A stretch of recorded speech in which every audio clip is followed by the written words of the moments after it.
আসসালামু আলাইকুম এভরিওয়ান, আশা করি সবাই ভালো আছেন। আলহামদুলিল্লাহ আমি অনেক ভালো আছি।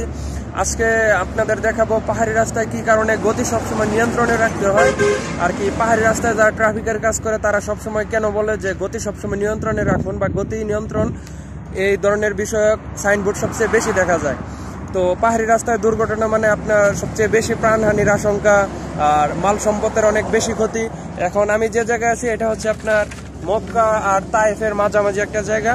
এখানে 2 থেকে 3 দিন আগে একটা ট্রেলার আসার সময়, পানি ভর্তি একটা ট্রেলার আসার সময় ওইটা আর কি অ্যাক্সিডেন্ট হয়েছে গতিজনিত কারণে, মানে দ্রুততার সাথে আসছে। হঠাৎ করে যে পাহাড়ি রাস্তায় মোড়গুলা পড়ছে ওইগুলা সে ঘুরে সারতে পারে নাই, গাড়িটা পল্টি খাইছে। তারপর আর কি গাড়িতে আগুন ধরার কারণে আর কি অনেক বেশি ক্ষয়ক্ষতি হয়েছে।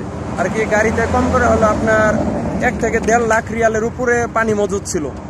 তো সবগুলা পানি আর কি নষ্ট হয়ে গেছে, মানে সবগুলা বোতল নষ্ট হয়ে গেছে। তো চলুন আপনাদেরকে আমি দেখাই। এই দেখেন অবস্থা, এখানে আর কি যতগুলা বোতল আছে সব বোতল আপনাদের আমি দেখাচ্ছি। যতগুলো বোতল আছে সবগুলো বোতল আর কি এইভাবে পুড়ে গেছে। গাড়িতে আগুন ধরার কারণে সম্পূর্ণ গাড়িতে পুড়ে গেছে আর কি। এই বোতলগুলো দেখুন, এগুলো প্রত্যেকটা বোতলের দাম হচ্ছে আপনার সৌদি আরবের 60 পয়সা। সৌদি আরবের 60 পয়সা। দেখেন এখানে অফুরন্ত বোতল আছে। অফুরন্ত বোতল মানে অনেক, একটা গাড়িতে 24 প্লেট মাল আসে। একটা প্লেটে আপনার কম করে কার্টন আসে 90 কার্টন, 24 প্লেট মাল। সম্পূর্ণ এগুলো সম্পূর্ণ হচ্ছে আপনার গতিজনিত কারণে। এখানে সে যদি একটু সচেতনভাবে আর কি গাড়ির গতিটা একটু নিয়ন্ত্রণ রাখতো তাহলে আর কি এত বড় মানে খেসাত কোম্পানির গুনতে হতো না। এটা কোম্পানি দেখে মনে করেন ঠিক আছে, এটা যদি কোনো মালিকানা দিন হইতো তাহলে মনে করেন আজকে অবস্থা খারাপ। সৌদি আরবের পানির কোম্পানি এদের ইন্স্যুরেন্স করা আছে, ডাবল ইন্স্যুরেন্স, আর কি সরকার থেকে টাকা হবো। কিন্তু দেখেন এই দুর্ঘটনাটা যদি আর কি কোনো মালিকানা দিন হইতো তাহলে আর কি মালিক তো মনে করেন শেষ। কারণ এখানে বাংলাদেশি টাকায় প্রায় আপনার কম করে হলেও 30 লাখ টাকার পানি আছে। আপনারা জানেন যে সৌদি আরবে বলা হয় যে মানে লোকমুখে প্রচলিত তেলের চেয়ে পানির দাম বেশি। এখানে কত মানে হাজার হাজার বোতল এখানে পানি পড়ে আছে। এগুলো হচ্ছে আর কি পাহাড়ি রোডের মূলত সমস্যা। এর জন্য আর কি সবসময় বলা হয় যে পাহাড়ি রাস্তায় ধীরে সুস্থে গাড়ি চালান, মনোযোগের সাথে গাড়ি চালান। এটা হচ্ছে আর কি সমস্যা। পাহাড়ি রোডে সবসময় মানে ধীর স্থিতিতে গাড়িটা চালানো উচিত। পাহাড়ি রোডে কখনোই তাড়াহুড়া করা উচিত না।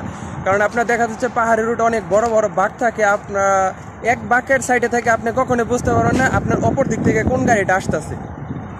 এটা হচ্ছে কিছু জায়গায় সমস্যা। অনেক জায়গায় আছে আপনার ডাবল রুট, অনেক জায়গায় আছে আপনার সিঙ্গেল রুট। ডাবল রুট তো আপনার যাইতেছেন কোনো সমস্যা নাই, কিন্তু আপনার সিঙ্গেল রুটে যখন বিপরীত দিক থেকে একটা গাড়ি আসবে তখন একটা দুর্ঘটনাটা হয়। এটা আর কি পানির কোম্পানি ছিল বিদায়। আর পানির কোম্পানিতে মনে করেন টাকা পয়সার কোনো অভাব নেই, তাদের মনে করেন গায়ে ভাই কিছু বাধা নেই। কিন্তু যে ড্রাইভার আছে তার মনে করেন অবশ্যই কিছু হেনস্থা হওয়া লাগছে, চাকরি নাও থাকতে পারে। তো এর জন্য পাহাড়ি রাস্তায় সবসময় ধীরে সুস্থিতে গাড়ি চালানো উচিত। আপনারা যারা পাহাড়ি রোডে গাড়ি চালান অনুগ্রহপূর্বক খুব ধীরে সুস্থিতে গাড়িটা চালাবেন। কারণ পাহাড়ি রাস্তায় মানে টাকা গেলে টাকা আসে, কিন্তু ভাই জান গেলে কখনো জান আসবো না। এখানে যে আগুনটা ধরছে তার কপালটা নিতান্ত ভালো দেখে মনে করেন তার গাড়ি পুড়ে গেছে, কিন্তু সে নিজে বাইচে গেছে। পাহাড়ি রাস্তায় সবসময় সচেতনতার সাথে গাড়ি চালানো উচিত। যারা পাহাড়ি রাস্তায় ড্রাইভ করেন একটু কেয়ারফুলি ড্রাইভ করবেন। ভিডিওটা যদি ভালো লাগে অবশ্যই আপনাদের বন্ধুদের মাঝে শেয়ার করবেন, কমেন্টস করবেন, আর পেজটা নতুন ফলো করে রাখবেন। আসসালামু আলাইকুম।